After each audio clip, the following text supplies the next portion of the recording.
आज आप रामपुर कलेक्टेड आए हैं, क्यों आए हैं आप लोग? हम यहाँ पर इसलिए एकत्र हुए हैं आज कि यहाँ पर हमारे लिए एक नई समस्या आ गई है।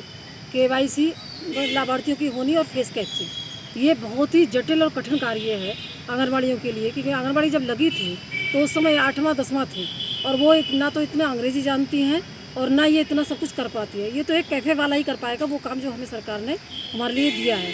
ऊपर से हमारा प्रेशर है विभाग का कि तुम्हें 20 तारीख तक पूरा 100% करना है, 25 तारीख तक 100% करना है।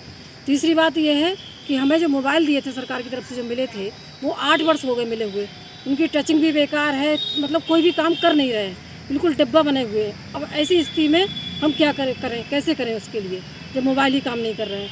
मैडम कहती हैं कि आप अपना 20,000 का फ़ोन और ख़रीद लो। अरे 6,000 रुपये हमें मानदेय मिल रहा है, 20,000 का फ़ोन हम कहाँ से खरीद लेंगे? प्लस हमें कई साल से रिचार्ज का भी कोई पैसा नहीं मिला है, ना कोई नेट की सुविधा है, ना कोई वाईफाई है, ना रिचार्ज है। ऐसी स्थिति में ये काम हम कैसे करेंगे? और दूसरी बात, इतना काम ये भी अभी साथ साथ अभी फ़ोन आ रहे हैं कि BLO का भी काम करो, आपको करना है, आप अपना सारा दीजिए, रिकॉर्ड दीजिए पूरा सब कुछ कैसे कैसे क्या होना है। तो स्वास्थ्य विभाग का काम आ रहा है कि आप मतलब आप आओ अपने केंद्र पे, ये काम होना है। तो एक आंगनबाड़ी क्या क्या काम कर सकती है? नहीं, आपकी मुख्य मांगे क्या हैं जो आपने DM साहब से मिली हैं अभी?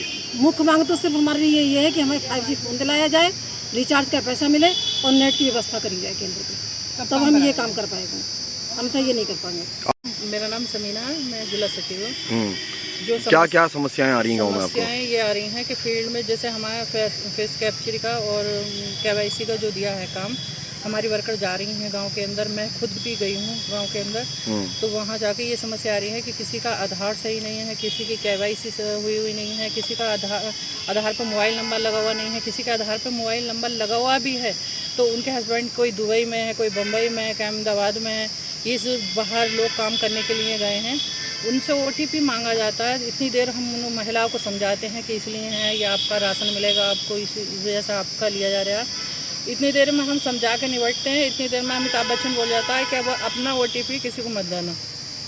तो भाई या तो उसे अमिताभ बच्चन से मना करा जाए कि भाई ये बात ना बोले।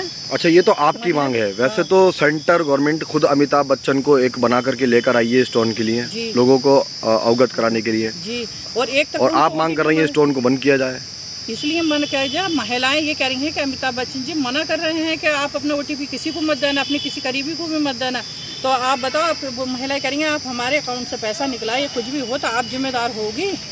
तो बताओ इस समस्या को कैसे करा जाए, या फिर स्टोन को रुकवाया जाए या इस काम को रुकवाया जाए?